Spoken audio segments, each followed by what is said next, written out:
Hi guys, I guess I owe everyone a bit of an explanation. Some old bedridden fart lying in bed and claiming or attempting to claim some of your valuable time. But I think honestly that I can justify it. You give me some of your valuable time and a little patience, and I promise to give you something valuable in return. It won't be polished, and there will be mistakes, but I will leave you standing on a rock and not in a quagmire. And it will be new. This day is a huge day for me, but I have to believe that if you find this day decisively important too, perhaps it will be the day when vague shapes and complexities start to fall into place and you get a clear purpose. I hope so. It's not right that patriots and defenders of Britain's culture find themselves on a backward foot, as if they had something to apologize for. Nelson was indicative of his nation when he said that no captain can do very wrong if he places his ship alongside that of an enemy. In those days, there was absolute clarity. Everyone knew who the enemy was, and nobody was adverse to stating it plainly. Don't confuse the word enemy or the word adversarial and think it automatically indicates open hostility. Wellington wrote with just cause that nothing except a battle lost can be half so melancholy as a battle won. But I would add a caveat to that. A loss without a shot being fired is nevertheless a profound loss.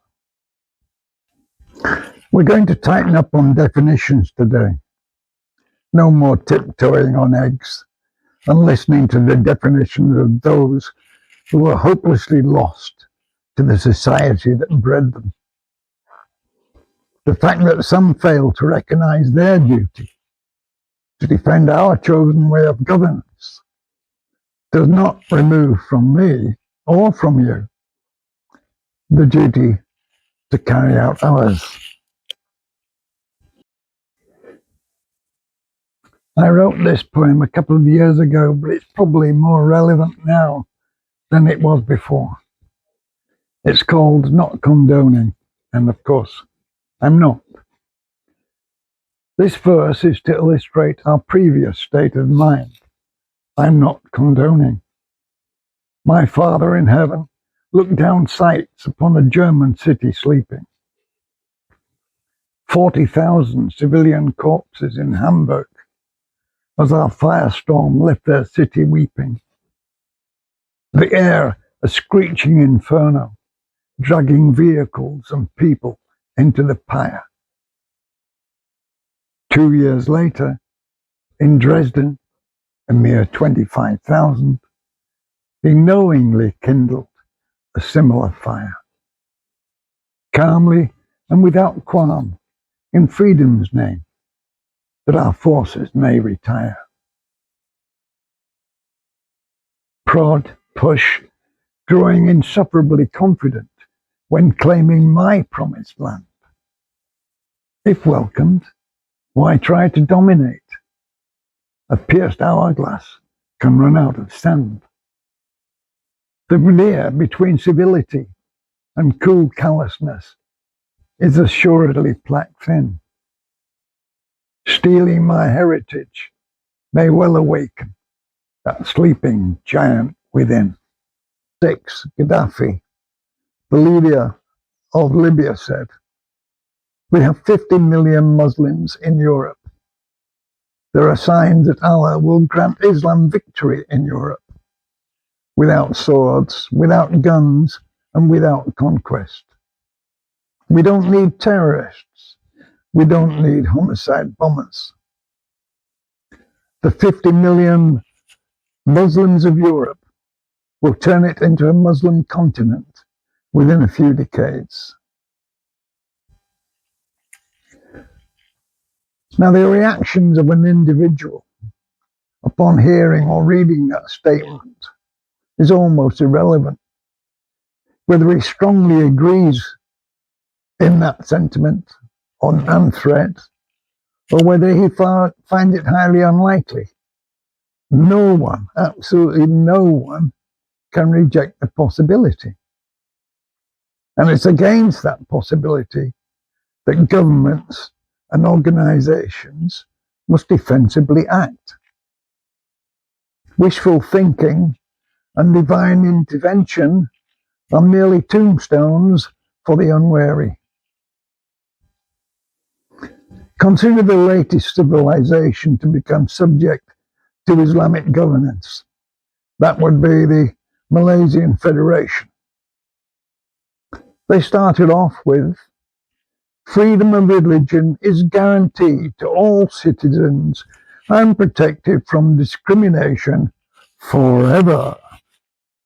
And so that was the principle with which they grounded the federation. But what happened? In practice, full state benefits were tied to formal compliance with A, Malay customs, B, the Malay language, and C, the state-recognized faith. Surprise, surprise, Islam. Those who did not comply became, in effect, second-tier citizens. They weren't stopped from following whatever religion they had, but they were excluded from much of the welfare system. It was a soft coercion, which was framed as a national expectation. So those who did comply received full benefits, but their children were automatically registered into the state faith, and any later attempt to leave it brought official obstruction and the risk of legal or financial penalty. Some went to jail. Later laws prohibited any person from encouraging another to question or renounce the state-recognized faith, which then locked the whole system in, with great care taken not to break the skin. There you go. To my mind, the claims that Gaddafi and the facts relating to the Malaysians, which is still in its infancy and might get more severe, show that the threat of demographics is a real totalitarian threat. It's echoed by hundreds of young, impatient men who wait in the wings as a point of balance approaches. So far, I've said nothing earth-shaking and nothing really new. But don't worry, we're going to change that soon. Allow me to introduce 4 characters, of which the bored and unaffected are the worst. Mention religion, and their eyes glaze over. They think it's the same old question as it was 1,000 years ago. And in 500 years, they think that the antagonists will continue the same fruitless flight. It's not their concern, and it doesn't affect them. Live and let live, and to each their own. They don't realize that's just the cry of lemmings, quickly building up a new causeway to the nearest precipice. They're placebos that can only work if all parties are of the same mind, and I think we've proven that all are not of the same mind. They can't conceive of the fact that demographics were an impossibility only a decade ago.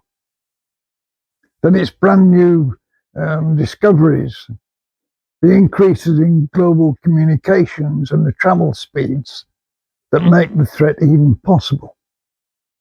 But now it's imminent. And their yawn may soon be rudely interrupted.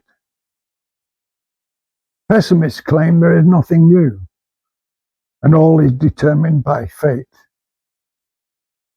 whereas optimists reshape the obvious to discover 1,000 new alternatives.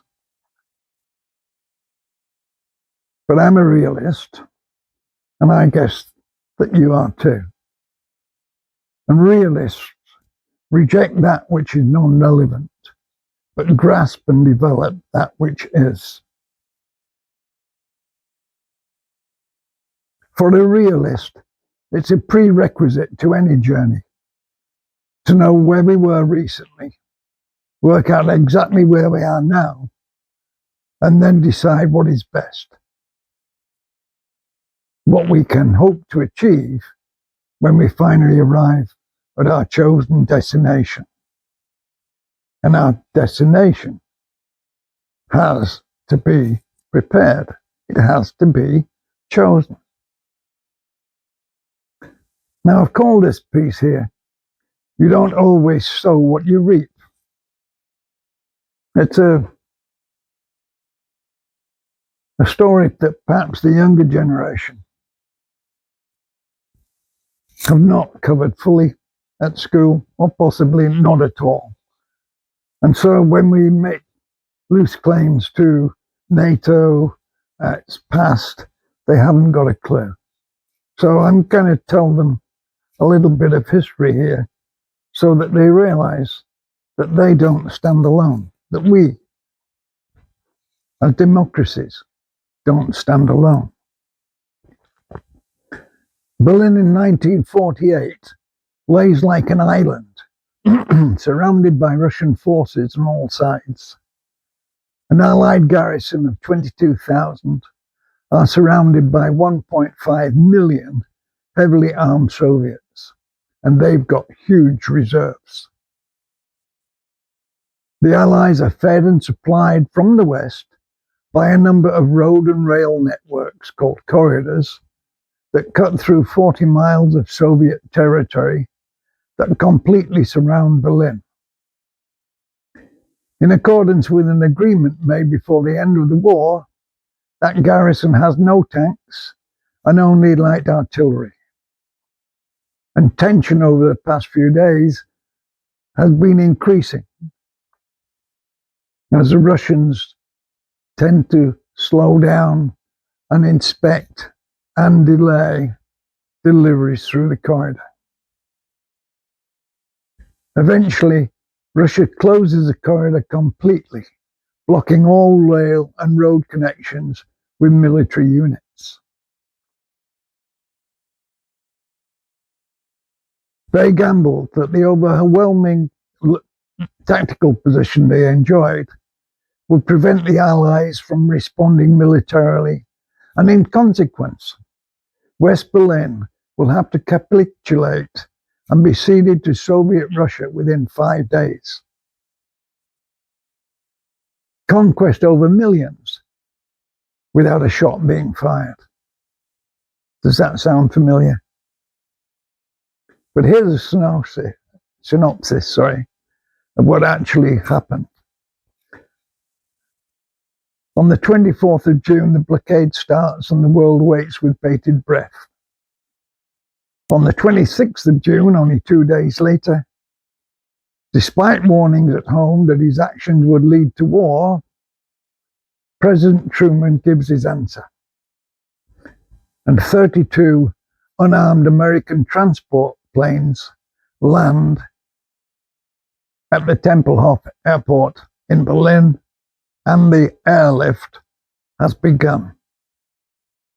On the 28th of June, just 2 days later, the first British planes land in proof of solidarity.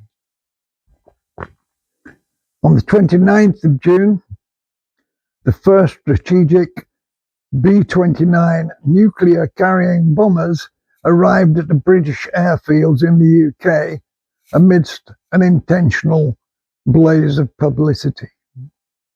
Imagine that. Within 2 days, the politicians within Britain had gathered and agreed to make themselves nuclear targets in any forthcoming battle. Can you imagine them making any sort of decision this side of 4 months nowadays? On the 6th of July 1948, ambassadors from a dozen Western nations began discussions in Washington on the setting up of the North Atlantic Treaty Alliance. Flights increase, and 2 million people fend off famine. Eventually, 12 nations signed the NATO Accord, and within a month after that, Russia lifted the blockade in humiliation and defeat. Okay, so far so good. Now, you should know that at its peak, aircraft were arriving in every 28 seconds. Every 28 seconds in pre-computer days. And of course, every flight that lands has to take off. So what were the practical inferences then in 1949? Not merely the fact that there are now 32 NATOs. The Russians were closing East Germany factories. They closed over 1,200 and removed all the industrial machinery elsewhere. Civilians without work are more dependent upon a totalitarian state, as are the poor and starving. So they were deliberately taking away the ability of the Germans to work and earn a living. The Western Allies were promoting democracy and investing in public works at their own cost, and the difference was not lost upon watching nations. And many seeds of freedom and insurrection were being sown in the East. The airlift fed the garrison, providing coal and fuel for over 2 million people for over 15 months. At its height, aircraft were landing to be unloaded every 28 seconds, as I've already said. But the triumph and organization of 557,000 flights is quite remarkable. Truman's decision not to abandon Berlin, despite being outnumbered, outgunned, and surrounded, was a moral stand as much as a strategic one. It told the world that freedom would not be surrendered quietly, even in the face of overwhelming odds. Now, this is what I want you to hoist home. In the crazy years that followed, the Warsaw Pact numbers in tanks and heavy artillery continued to overwhelm the Allies' immediate response capability. We reckoned if they shunted their engines and started coming our way, we had 5 days to stop them before they reached the coast. We had killing zones that we hoped we would be able to force them into. But failing all that, then we had strategic nuclear weapons that we were taught to use. In fact, you've got to smile. I became an instructor in nuclear and biological warfare. And part of my job was to teach others how to measure the height of a mushroom cloud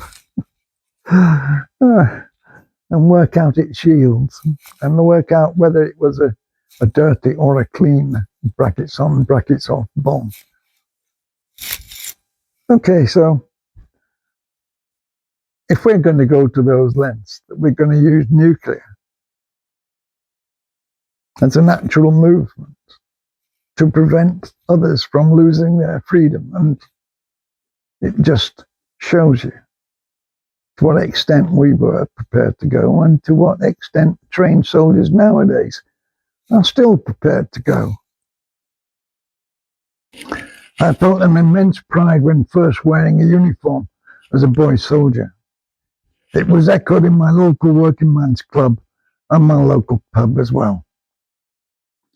That my generation allowed others to infiltrate our society and deride its achievements and vilify that actual pride has to be a matter of shame for my generation. But it can only be grasped in hindsight. One didn't see it coming. We can see it now. It can be recognized now, and it must be rectified now. It's difficult to remain optimistic when walking down the high street or visiting the local market. It can feel at times as if one's own country has become unfamiliar or even hostile. I was born in Bradford, and yet I didn't meet a single person from abroad until I was nearly 15. And I walked for at least a mile through the middle of the city every day to get to school. It was a difficult world and a different world then. But it is as it is. There's a bright side. There are over 70 democracies worldwide, home to about 4.5 billion people. Nations that face, or will soon face, the same challenge of shifting populations. At this time, it's conservatively estimated that around 140 million people are currently on the move. 140 million. That's so important, I have to dwell upon it for a moment. Every day, private citizens in the UK send 25 million in non-business private cash transactions to just 3 foreign countries.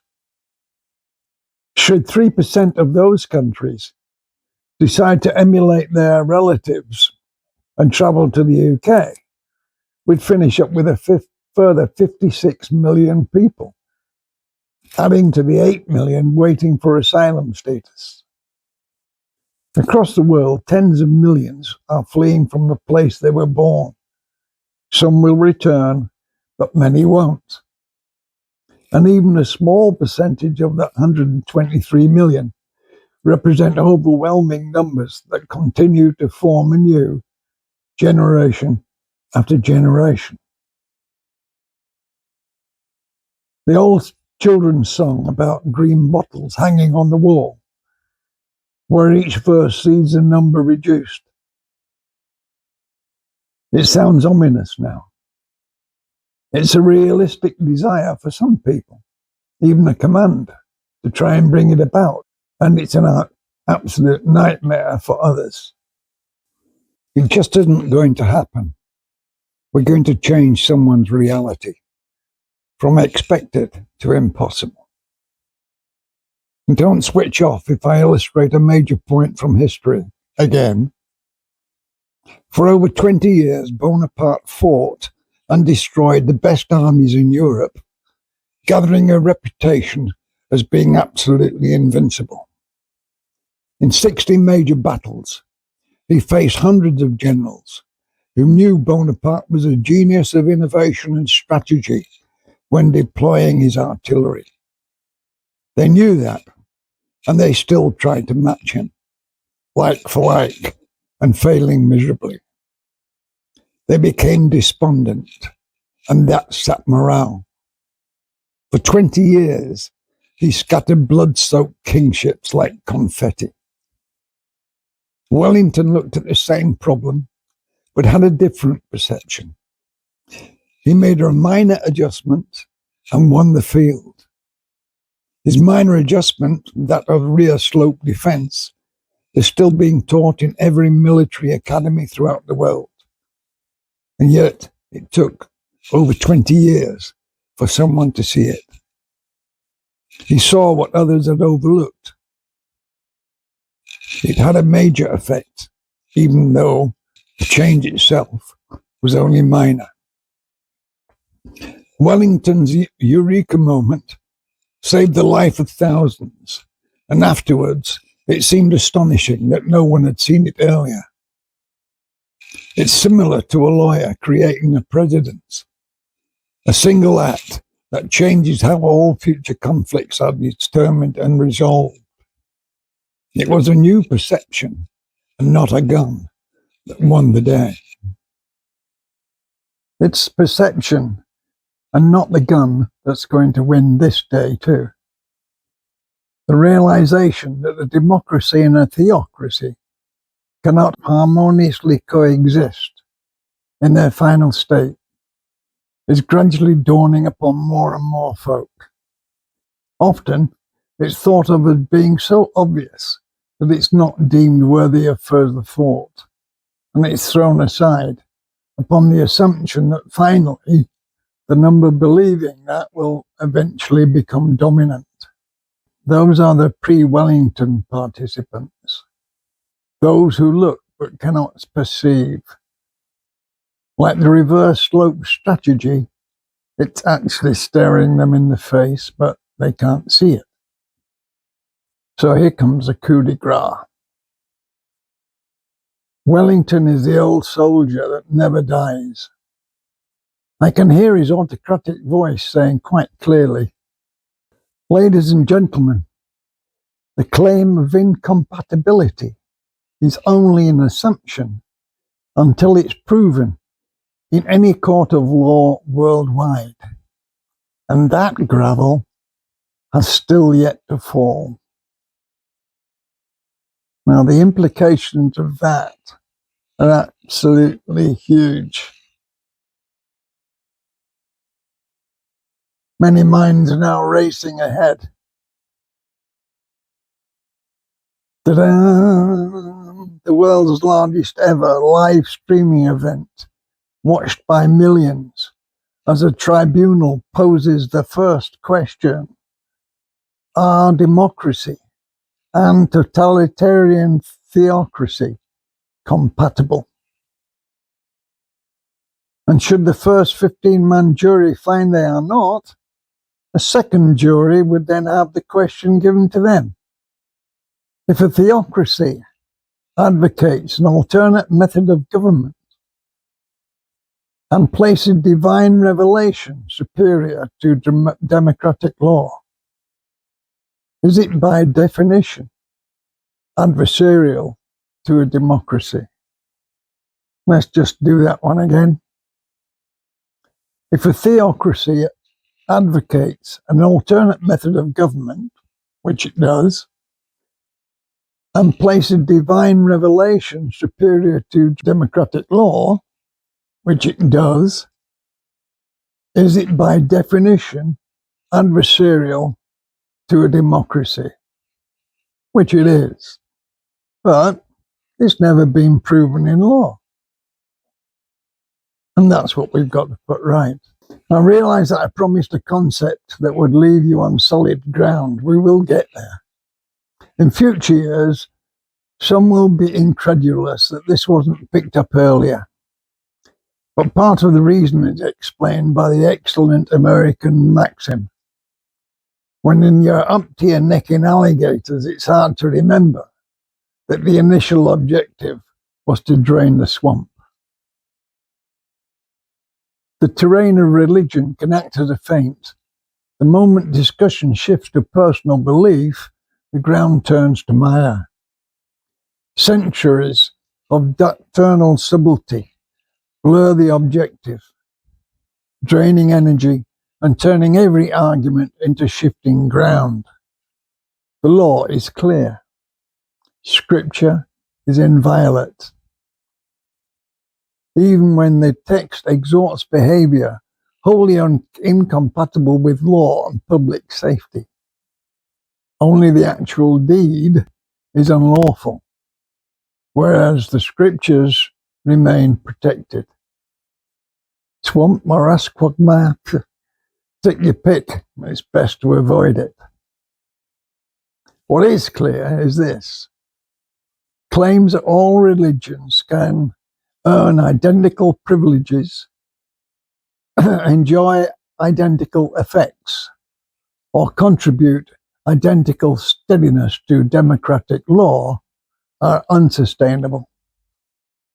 Traditions differ, doctrines differ, effects differ, and the outcomes for a secular democracy can't be identical, whatever some people might claim. A system that places divine law above constitutional law cannot coexist with a democracy except through a temporary and unstable duplicity in the structure of authority itself. And secondly, Christianity does not advocate theoretical governance. Some other traditions do. And it is their opposed system of government that is also incompatible with democracy. And thirdly, democracy chooses its representatives for a given period. At the end of that period, they're removed and replaced. The vote. Theocracies rule through clerics, and as such, there's no removal system. You can't get rid of them. That in itself is undemocratic and incompatible. So that's where the gravel must fall, upon solid ground. While a theocracy is asserting ascendancy, it imposes its own rules on its adherents, overriding common law protections and ignoring the sovereign authority of the state. The direct challenge to constitutional supremacy is a blatant breach of common law protections. Claims that its alternative courts are merely advisory or that conciliation is offered only upon request are distortions of the truth. In practice, these courts exercise real authority over adherents, imposing decisions that can't be declined without consequence. That combination of actions is profoundly undemocratic. It lies outside democratic law and should surely be prohibited. That then is the solid ground I spoke of, in which the gravel must fall, and as soon as possible. Now let's discuss my suggestions as to how and where. My wishes may be disregarded by others in stronger positions to bring the whole thing to fruition. But here's my pennyworth anyway. I said the whole would be brought about by patriots and pro-democrats. But to my mind, the method is almost as important as the message. It's most easily explained by an analogy. I call it the icebreaker. The icebreaker is the first ship in an Arctic convoy, with the strongest hull to break through the ice and lead other ships safely to harbour. Which ship leads is never left a chance, but chosen deliberately. Larger and more prestigious ships must give way until the icebreaker achieves its objective, and then the rest can move rapidly, benefiting from the work already done. Every hull can sustain pressure, but the ship's recent history and current condition determine its suitability to lead safely. All right, so there's a line, as it were, of priorities. The weakest at the back, the strongest at the front. I want now to move on and to say that we substitute a vanguard state for the icebreaker, and the rest falls into place. It's instrumental in achieving the safe and chosen destination that I spoke about earlier. Poland and the Baltic states are recently freed from Soviet domination and have a far higher regard for freedom than many others. They would eagerly grasp a method to preserve liberty and freedom without violence, though they're always ready to defend it. Poland, in particular, exercises tight control over its borders and applies strict criteria to immigration, prioritizing applicants whose legal expectations and civil outlook align with the constitutional order, and this makes it an advantageous choice for a vanguard role. In short, an ex-Soviet country, Poland, Hungary, or possibly a Baltic democracy, disciplined immigration, is preferred as the vanguard country, in which the stage is to be set for the biggest live-streamed event in history. Invited guests and experts giving testimony before a jury of 15 electronically chosen citizens. The one burning question, as stated earlier, are democracy and totalitarian theocracy compatible? That's the answer for the jury to learn from the tribunal within 36 hours. 36 hours later, a second question is likely to be given to a different jury. Is it advisable for the protection of the state for such a doctrine to be recognized and prescribed as adversarial? Just think about that. Absolutely huge. If it is found adversarial, so imagine all the defensive rules and laws and regulations that can then legitimately be brought in as a means of defense. Okay, I consider my task almost at an end. Better runners than I will now carry the baton. But I have two observations and one suggestion that may have bearing. Firstly, we're leaving a temporary state where democracy simply caught up with modern inventions and their consequences. Britain is a nuclear power with atomic submarines that carry nuclear warheads. Their new aircraft carriers have huge strategic importance within NATO. Allowing them to fall into the hands of a new caliphate was never a reasonable outcome for NATO. They just couldn't allow it to happen.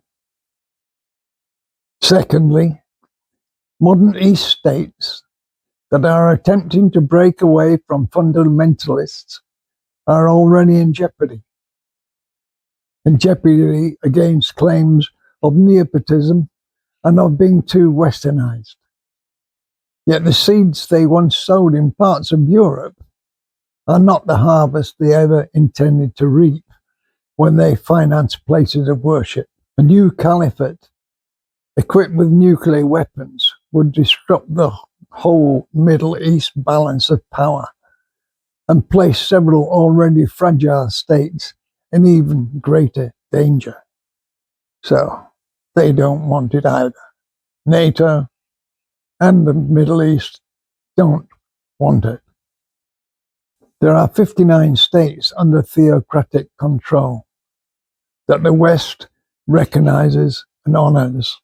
When caught with one's fist closing upon the goodies in a narrow-necked jar, it's sensible to let go of the contents and peacefully return to one's own environment, where one is respected and has authority.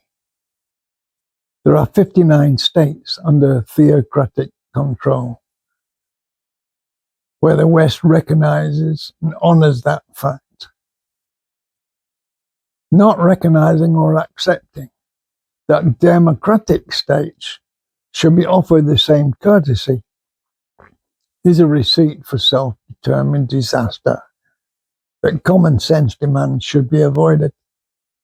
I've lots of respect for the strong-willed warriors in some Middle East nations, but there's a time and a place, and this is no longer the time and place. It's time to accept that democracies too have a right to exist. Wellington's gavel is raised. Patriots must bring it down. Farewell for now, and regards from Lord Urchin. Shaft 1, Demographics. Auf Wiedersehen.